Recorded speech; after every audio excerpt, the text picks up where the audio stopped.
लोकसभा निवडणुकीत चर्चा मुद्द्याची, तुमच्या भविष्याची। काय केलं असं विचारण्यापेक्षा काय केलं नाही, गल्लीपासून ते दिल्लीपर्यंत जनता काय विचार करते जाणून घ्या लेट्सअप चावडीमध्ये।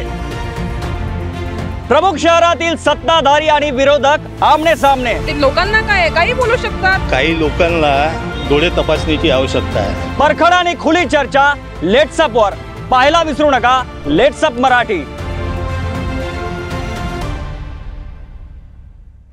काँग्रेसच्या राजवटीच्या पेक्षा तिप्पट बजेट प्रत्येक वर्षी मोदी सरकार देत आहे। खासदार माननीय रामदास तडस यांनी मागच्या 10 वर्षामध्ये इथे 114 बेरोजगार मेळावे लावलेत।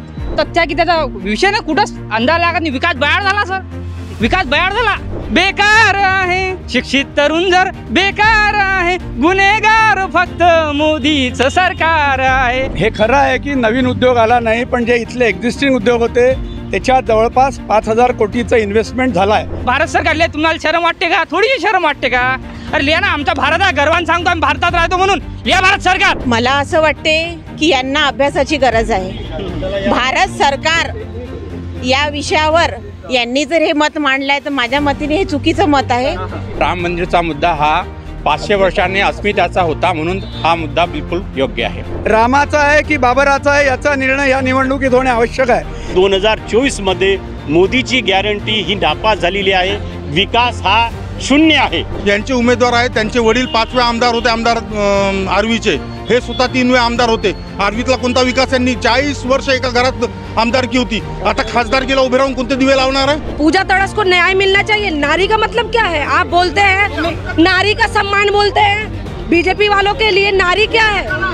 नारी थी इसलिए 3 तलाक बंद हुआ भैया।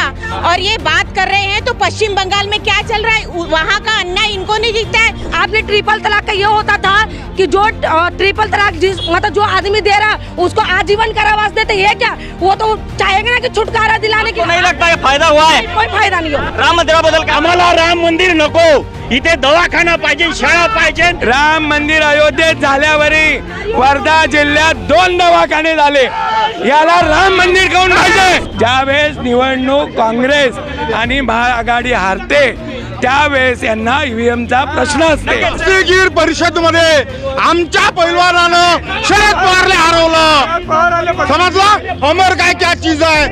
मी आहे महात्मा गांधी यांच्या कर्मभूमी, ज्यांच्या पदस्पर्शाने हे वर्धा शहर पवित्र झालेलं आहे, पावन झालेलं आहे। त्याच वर्ध्यामध्ये आता निवडणुकीची धामधूम आहे। या झाडाखाली सगळे कार्यकर्ते जमलेले आहेत। महाविकास आघाडीचे कार्यकर्ते आहेत, भारतीय जनता पार्टीचे कार्यकर्ते आहेत आणि वर्धा लोकसभेमध्ये आता तिसऱ्यांदा रामदास तडस हे या मैदानात उतरले आहेत आणि ते कुस्तीपटू आहेत। यावेळेस ते महाविकास आघाडीच्या अमर काळेंना चितपट करणार का, की त्यांना पराभवाचा सामना करावा लागणार? कुठल्या मुद्द्यावर कार्यकर्ते हे मतदारांना पटवतायत हेच आपण जाणून घेऊया थेट कार्यकर्त्यांकडून। काय मुद्दे आहेत आणि काय प्रश्न आहेत ते जाणून घेऊया। सुरुवातीला जाऊया ज्यांचे खासदार सध्या विद्यमान आहेत त्या भाजपकडे। काय केलं तुमच्या खासदारांनी इतक्या दिवस? भारतीय जनता पार्टीचे उमेदवार रामदासजी तडस तिसऱ्यांदा खासदार म्हणून उभे आहेत आणि आमचा सगळ्यांचा विश्वास आहे की ते निवडून येणार आहेत। देशामध्ये मोदींनी जे काही केलं तसं 80 कोटी लोकांना 2029 पर्यंत मोफत राशन, 25 कोटी लोकांना गरिबी रेषेच्या वर काढणे, 12 कोटी लोकांना संडास उपलब्ध करून देणे, 10 कोटी लोकांना उज्ज्वला गॅसचं कनेक्शन देणे, बेघरांना त्यांचं घर मिळालं पाहिजे अशा करोडो लोकांना घर निर्माण करून देणे आणि असे अनेक मुद्दे की अंतरिक्षापासून ते जमिनीपर्यंत प्रत्येक क्षेत्रात, संरक्षण क्षेत्र असेल, शिक्षण क्षेत्र असेल, काँग्रेसच्या राजवटीच्या पेक्षा तिप्पट बजेट प्रत्येक वर्षी मोदी सरकार देत आहे। काँग्रेसच्या शासनामध्ये 2004 ते 14 156 किलोमीटरचे रस्ते झाले। भारतीय जनता पार्टीच्या काळामध्ये 14 ते 24 560 कोटीचे रस्ते झाले। रेल्वेचा जर विचार केला तर काँग्रेसच्या राजवटीत 10 वर्षामध्ये त्यांची स्पीड 2.7 किलोमीटर पर डे होती। भारतीय जनता पार्टीच्या राज्यामध्ये ती स्पीड 7.8 किलोमीटर पर डे झाली। रस्त्याचा जर विचार केला काँग्रेसच्या राजवटीत 7.5च्या काही वर होती। BJPच्या राजवटीमध्ये गडकरींच्या धडाक्यामध्ये ती स्पीड जवळपास 28 किलोमीटर झाली, की ज्या विषयामध्ये भारतीय जनता पार्टीच्या खासदारांनी अतिशय भरीव काम केलं। लोकसभेमध्ये मागच्या 5 वर्षात 1035 प्रश्न विचारले, 113 डिबेटमध्ये त्यांनी भाग घेतला।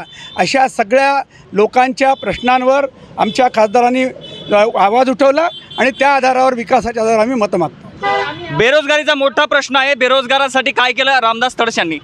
बेरोजगारासाठी आतापर्यंत सगळ्यांची अशी अपेक्षा आहे की बेरोजगार म्हणजे ज्यांना नोकरी मिळाली नाही ते बेरोजगार. च्या खासदार माननीय रामदास तडस यांनी मागच्या 10 वर्षामध्ये इथे 114 बेरोजगार मेळावे लावलेत. त्या माध्यमातून 1280 विद्यार्थी जे त्या काळात शिक्षण करत होते त्या लोकांना वेगवेगळ्या ठिकाणी रोजगार उपलब्ध करून दिला. त्याशिवाय फक्त नोकरी करणारे न बनता नोकरी देणारे बना या माध्यमातून स्वयंरोजगाराला चालना देत अनेक युवकांच्या हाताला काम देण्याचं काम रामदास तडस आणि भाजपराणी सरकारने केलेलं आहे. तुम्ही मला सांगा यांच्या या ज्यांनी दावा केला आहे विकासाचा दावा केला आहे त्याच्यात किती तथ्य आहे? अरे खूप तथ्य आहे सर, बिलकुल एवढं तथ्य आहे की त्याचा विषय ना कुठंच अंदाज लागत नाही. विकास बयाड झाला सर, विकास बयाड झाला, त्याला कुठेच हे नाही. त्याने किती सांगितलं सर रोजगार स्वयंरोजगार. अरे सर मी स्वतः लोन काढायला गेलो सर, मी स्वतः रोजगार पैदा करू शकतो. माझ्या वावरात सर 2 एकर, त्या 2 एकरासाठी सर लोन काढायला गेलो सर. मी त्या 2 एकरावर काय मी गेलो लोन PME ऑफिस योजना असते, PME योजना सर, ते लोन काय मी उद्योग केंद्र आहे तिथं गेलो सर. त्या उद्योग केंद्राची जो हे देते त्याची हालत सध्या एवढी विकट आहे सर, कोणी जायचं पाहत नाही सर तिकडं. तिथं मी गेलतो, तिथं फॉर्म वगैरे भरला, मी सगळं तयार केलं, सगळ्या गोष्टी माझा प्रोजेक्ट रिपोर्ट बनवला. त्या प्रोजेक्ट रिपोर्टवर घेऊन गेलो, कलेक्टरला भेटलो, बँकेला भेटलो. बँक म्हणे कायच्या वर्षावर लोन देऊ म्हणे तुले, किंवा RT रिटर्न आहे का म्हणे. आणि गोरगरिबाच्या लेकरांना कुठून आहे RT रिटर्न? तुम्ही सांगा ना, तुम्ही वराडी भाषा फार छान बोलताय.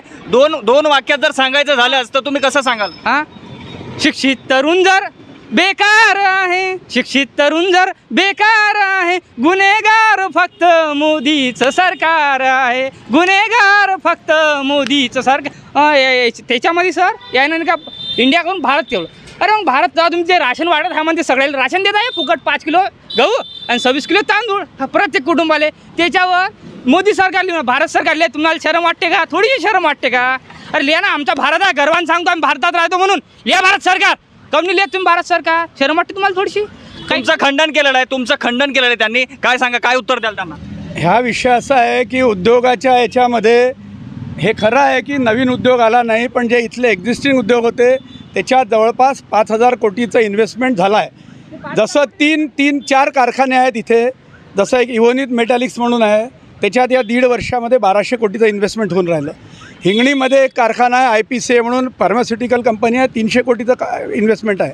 SMW म्हणून देविळेला कारखाना आहे, त्यांचा पॉवर प्लॅन्ट होत आहे, 750 कोटीचं इन्व्हेस्टमेंट होत आहे. आत्ता मागच्या महिन्यामध्ये चरख्याला एक हे झालं, शिबिर झालं सगळ्या उद्योगपतींचा जिल्ह्यातल्या. 3200 कोटीचे इन्व्हेस्टमेंटचे करार कलेक्टरच्या उपस्थितीत ते साईन झाले. मी प्रश्न तुमचा त्यांना विचारणारच आहे. त्यांनी असा भारत की इंडियाची खिल्ली उडवलेली आहे मोदी सरकारची, काय सांगाल यावर? त्यांनी खिल्ली उडवली आहे, इंडियाचा भारत केलं मोदी सरकारने, त्यांनी खिल्ली उडवली या गोष्टीवरून तुमच्या. मला असं वाटते की यांना अभ्यासाची गरज आहे. भारत सरकार या विषयावर यांनी जर हे मत मांडलंय तर माझ्या मतीने हे चुकीचं मत आहे. योग्य केलं असं वाटतं का तुम्हाला? काय वाटतं तुम्हाला? आपल्या संविधानामध्ये ही चुनाव फक्त विकासलाहीच होणार. पण तुम्ही राम मंदिर पण केलेलं आहे, राम मंदिराचा मुद्दा तुम्ही या प्रचारामध्ये पण वापरता, योग्य आहे काय? बिलकुल योग्य आहे. कसं काय योग्य आहे? कारण राम मंदिरचा मुद्दा हा 500 वर्षांनी अस्मितेचा होता, म्हणून हा मुद्दा बिलकुल योग्य आहे. अस्मितेचा विषय हा देश रामाचा आहे की बाबराचा आहे याचा निर्णय या निवडणुकीत होणे आवश्यक आहे. हा अस्मितेचा विषय. गेल्या 500 वर्षामध्ये लाखो लोकांनी याच्यासाठी आपली प्राणाची आहुती दिली. आमचे पूर्वज बाबर नव्हते, आमचे पूर्वज राम होते. या देशातला जो मुस्लिम नागरिक देखील आहे त्याचे देखील पूर्वज राम आहे, बाबर नाही आहे. मोदी सरकारने काय काम केलं? मोदी सरकारने काय काम केलं त्याचं तुम्ही कसं मूल्यांकन करता? काय काम केले जर आकड्यामध्ये सांगा, 2, 4, 5. मोदीजीने 2014 आश्वासन दिले. काँग्रेसचा भ्रष्टाचार होता, इथं बेरोजगारी होती, अनेक अशा समस्या होत्या. जुलमेबाज आहे मोदीजी. का 2दा लोकांनी विश्वास ठेवला, परंतु यावेळेस मोदीजींची जे काही मोदीची गॅरंटी आहे त्या गॅरंटीवर लोकांचा विश्वास राहिलेला नाही आहे. विकास हा शून्य आहे. विकास शून्य आहे, मोदींची गॅरंटी शून्य झालेली आहे असं तुमच्या विरोधकांना वाटतंय? बघा, सगळ्यात त्याच्यातला विकासाच्या बाबतीतल्या आकडेवारी मिलिंदजींनी स्पष्ट सांगितली आहे. मुद्रा लोन सारखे असेल ज्याच्यामध्ये लोकांनी रोजगार निर्माण झाला पाहिजे, आणि स्टार्टअप सारखा विषय असेल जे मोदीजींनी केलं. माझा प्रश्न पहिला एक आहे की ठीक आहे, लोकल लेवलला आपण जर बोलतो आहोत तर लोकल लेवलला विचार करताना यांचे उमेदवार आहेत. त्यांचे वडील 5वे आमदार होते, आमदार आर्वीचे. हे स्वतः 3वे आमदार होते. आर्वीतला कोणता विकास यांनी 40 वर्ष एका घरात आमदारकी होती. आता खासदारकीला उभे राहून कोणते दिवे लावणार आहे? यांचे कारखाने बंद केले. यांनी सागर कारखाना यांचा होता बंद केला. यांची सूतगिरणी बंद होती. रोजगार यांनी घालवले. यांची बँक यांनी डुबवली. शेतकऱ्यांचे पैसे डुबवले. याचा हिशोब कोण देणार? अमर काळेंनी काय दिवे लावले? अमर काळेंनी काय दिवे लावले त्यांचा प्रश्न आहे. अमर काळे दिवे आता दिवर जर नाही लावणार सर आम्ही उभे आहो. अमर काळे बी आहे आणि ते आता सध्या त्या रामदास तडस यांनी काय दिवे लावले 10 वर्ष? रामदास तळसनं दिवे लावलं सर. रामदास तळसनं दिवे रामदास तळसनं दिवे आहे सर. रामदास तळसचे त्याची सून नाही ऐकून राहिली सर. त्याची स्वतःची सून नाही ऐकून राहिली सर त्याच्या घरची. त्यांच्या घरातून उमेदवार उभा आहेत तळस यांच्या विरोधात. त्यांच्या घरातूनच त्यांची सून उभे आहेत निर्दलीय म्हणून. तो विषय पूर्णपणे वेगळा आहे. पूर्ण ऐकून घ्या. मला बोलू द्या या विषयात बोलू द्या. या विषयात हा अतिशय कौटुंबिक विषय आहे. नवरा बायकोचं पटत नाहीये. त्यांची कोर्टात केस चालू आहे आणि भारतामध्ये हे प्रमाण आहे. कौटुंबिक न्यायालयात होत नाही का? होतात. त्यांचे केस चालू आहे. त्याचा निकाल कोर्ट देईल तो कोर्ट देईल. त्या बाईला वाटलं सुनेला वाटलं की आपण उभं राहू. यांचं जर म्हणणं आहे की त्यांची सून जी आहे ती त्यांच्या विरोधात उभी आहे, मग माझं असं म्हणणं आहे की हे लोक ज्या उमेदवाराच्या मागे उभे आहेत यांना तिच्यावर अन्याय झाला असं जर वाटते तर या सर्व लोकांनी तिच्यावर न्याय मिळावा म्हणून तिच्या पाठीशी उभं राहावं. राहणार आहेत का? एक महिला आहे त्यांच्या पाठीशी तुम्ही उभा राहणार आहेत का? महिला आहात तुम्ही? बिल्कुल बिल्कुल, क्यों नहीं. पूजा तड़स को न्याय मिलना चाहिए. नारी का मतलब क्या है? आप बोलते हैं नारी का सम्मान बोलते हैं. बीजेपी वालों के लिए नारी क्या है? नारी का मतलब क्या है? नारी का मतलब आपके लिए नारी का मतलब क्या है? कंगना रनावत आपके नजर में नारी है. हेमा मालिनी नारी है. आपके नजर में नवनीत राणा नारी है. और ये सब जो सितारे हैं ना वो नारी है. पूजा तड़स भी नारी है. न्याय की बात उनसे करो ना. फेकू मोदी ने एक नारा दिया था, बेटी बचाओ बेटी पढ़ाओ, है ना? किससे बचाओ बेटी? ये सवाल इनसे कीजिए. काय म्हणणार? महिलेचा प्रश्न आहे, महिलेने उत्तर द्यायचं. हे पहा 33% आरक्षण आम्ही दिलेला है. नारी थी इसलिए 3 तलाक बंद हुआ भैया. और ये बात कर रहे हैं तो पश्चिम बंगाल में क्या चल रहा है? वहाँ का अन्याय इनको नहीं दिखता है. वहाँ के न्याय के लिए ये क्यों नहीं खड़े होते? ट्रिपल तलाक पे बात की उन्होंने. ट्रिपल तलाक का क्या फायदा? ठीक है, ट्रिपल तलाक. आपने ट्रिपल तलाक का ये होता था कि जो ट्रिपल तलाक मतलब जो आदमी दे रहा उसको आजीवन कारावास देते. ये क्या वो तो चाहेगा ना कि छुटकारा दिलाने की. नहीं लगता है फायदा हुआ है? कोई फायदा नहीं हो. ट्रिपल तलाक का फायदा नहीं हुआ. 3 तलाकची जी गोष्ट आहे ना सर यायला काय वाटतं 3 तलाक आहे सर.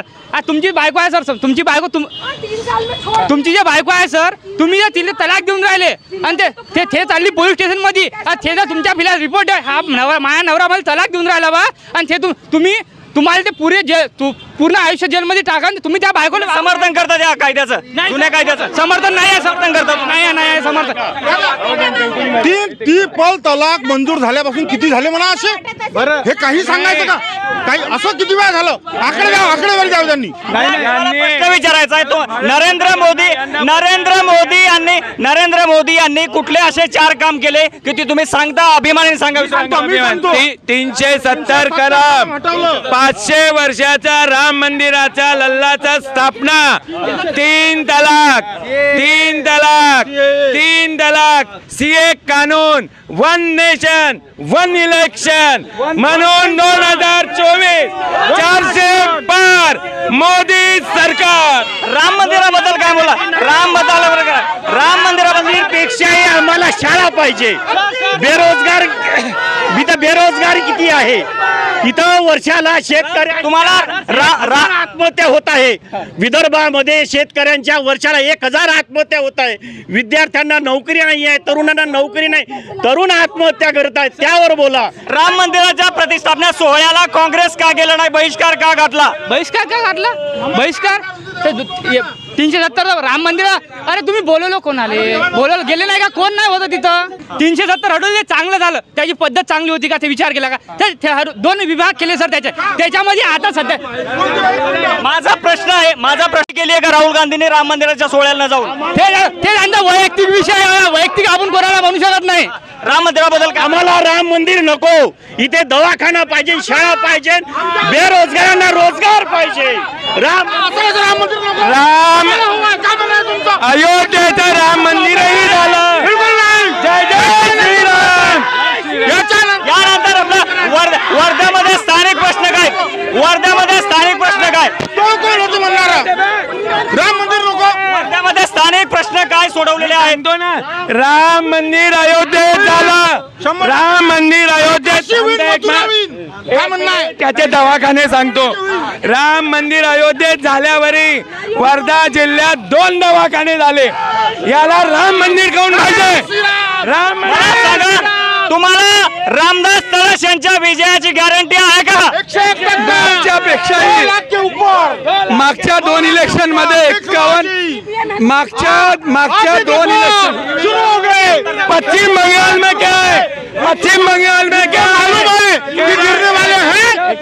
तुम्हाला काय वाटतं, तुमच्या उमेदवाराच्या विजयाची तुम्हाला गॅरंटी आहे का? तिला पर्याय पाहिजे, पर्याय. मोदीला फक्त पर्याय पाहिजे. मला सांगा, आपण नॅशनल इश्यूवर बोललेलो आहोत, नॅशनल इश्यूवर बोललोय.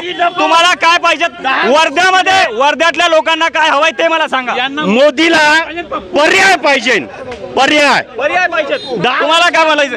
राहुल गांधी मोदीशी पर्याय होऊ शकतात का? पब्लिकला विचारा. राहुल गांधी काय वाटतं? मोदी उमेदवार कोण आहे पहिले? मोदी. पंतप्रधान कोण असणार आहे तुमचा? पंतप्रधान आमचा राहुल गांधी असो, नाही तर प्रधानमंत्र्याचा उमेदवार कोण होणार? पप्पू पंतप्रधान. त्याच्याजवळ पंतप्रधानाचा उमेदवार नाही. ते सत्ता करण्यासाठी बोलून राहिले. यांनी सांगितलं ईव्हीएम केरळमध्ये नाही, ईव्हीएम पश्चिम बंगालमध्ये नाही, ईव्हीएम इथं 2 वर्षाच्या आधी नव्हता. आंदोलन नाहीये. तुमच्या पुढे शरद पवारांचा पट्ट्या उभा आहे. ज्यावेळेस निवडणूक हारतात, एक मिनिट, ज्यावेळेस निवडणूक काँग्रेस आणि महाआघाडी हारते त्यावेळेस यांना ईव्हीएमचा प्रश्न असते. नक्कीच. मला एक प्रश्न आहे, शांततेत उत्तर द्या. शरद पवारांचा पट्ट्या तुमच्या पुढे उभा आहे. तुमच्या पुढे असा साधा कोणी उमेदवार नाहीये. पवारांचा पट्ट्या उभा आहे. तुमचा पैलवान उमेदवार. सांगतो, कुस्तीगीर परिषद मध्ये आमच्या पैलवानानं शरद पवारला हरवलं. समजलं? अमर काय क्या चीज आहे? 40 वर्ष घरात आमदारकी होती, काही केलं नाही. खासदारकीमध्ये काय दिवा लावून? ज्या शरद पवारला त्याच्या राष्ट्रवादीतून उमेदवार मिळाला नाही, त्यांना काँग्रेसचा उमेदवार आयात करावा लागला. तो कोणता पैलवान? निश्चित. तर हे होते वर्ध्यातील कार्यकर्ते. काँग्रेस आणि इंडिया आघाडी असेल, भाजप असतील, यांनी साधक बाधक चर्चा केलेली आहे. वर्ध्यामध्ये काय केलं, वर्धेकरांना काय पाहिजे, त्यासोबत पंतप्रधान पदाचा उमेदवार असेल आणि त्यानंतर केंद्र सरकार